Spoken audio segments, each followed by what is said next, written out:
Hello বন্ধুরা, কেমন আছো সবাই? আশা করি সবাই ভালো আছো। আমিও ভালো আছি। আজকে তৈরি করে দেখাবো শঙ্কর মাছের রেসিপি। তবে দেখে নাও আমি কেমন করে তৈরি করেছি।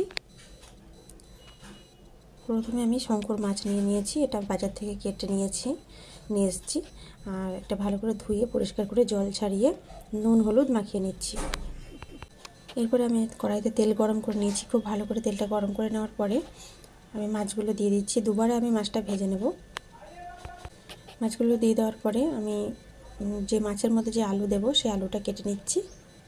আলুটা আমি নিজের পছন্দ মতন সাইজ করে কেটে নিয়েছি আর নিজের পছন্দ মতন পরিমাণ নিয়েছি। আলু না দিয়েও রান্নাটা করা যায়, আলু দিলেও খেতে ভালো লাগে, তাই আমি আলুটা দিয়ে নিয়েছি।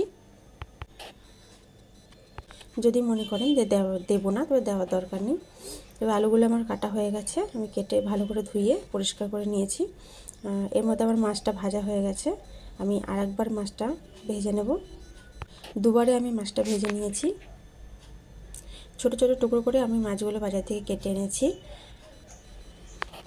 ওই তেলের মধ্যে দিয়ে দিলাম জিরা আর তেজপাতা, দিয়ে দিলাম কুচনো পেঁয়াজ। খুব ভালো করে মিহি করে কুচিয়ে নিয়েছি পেঁয়াজটা আমি লাল করে ভেজে নেব।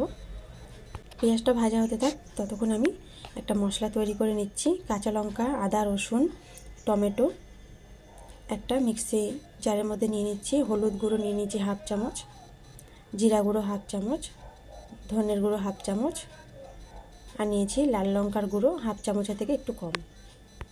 সামান্য একটু জল দিয়ে খুব ভালো করে একটা ব্যাটার তৈরি করে নেব, বেটে নেব খুব ভালো করে। তারপরে এখানে পেঁয়াজটা ভাজা হয়ে গেছে লাল করে, আমি পেঁয়াজটার মধ্যে এই মশলাটা দিয়ে দিলাম। এবার আমি খুব ভালো করে এটা কষিয়ে নিচ্ছি। আমার সব কিছু দেওয়া কমপ্লিট। এবার আমি নুন দেব, হাফ চামচ নুন দিয়ে দিয়েছি। নুনটা বুঝে দিতে হবে। মাছের মধ্যে আমি নুন দিয়েছি, মাছ মাখানোর মধ্যে। আর এখানে আমি হাফ চামচ নুন দিয়ে দিলাম। তো মোট আমি 1.5 চামচ এখানে নুন ব্যবহার করছি। মশলাটা কষানো হয়ে গেছে, আমি দিয়ে দিলাম আলুটা আমি ভেজে নিয়েছিলাম, এটা আমি দেখাতে পারিনি।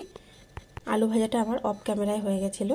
তো মশলাটা ভালো করে কষানোর পরে আলুটা দিয়ে দিয়েছি। আলু দিয়েও ভালো করে কষিয়ে নিয়েছি।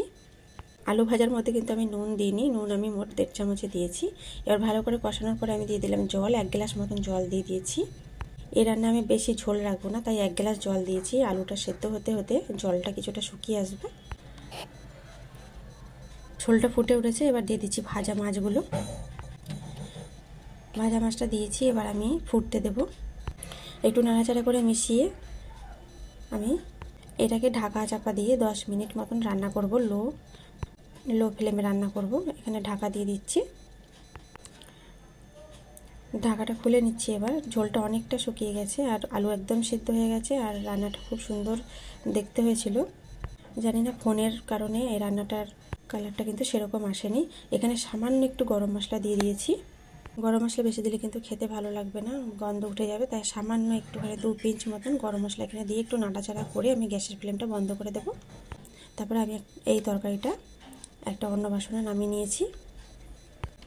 এবার আমি এটা গরম গরম ভাতের সাথে পরিবেশন করব। ঝোলটা কম হয়েছিল, তার কারণে কিন্তু খেতে খুব ভালো লেগেছিল। ঝোলটা বেশি হলে কিন্তু খেতে ভালো লাগবে না।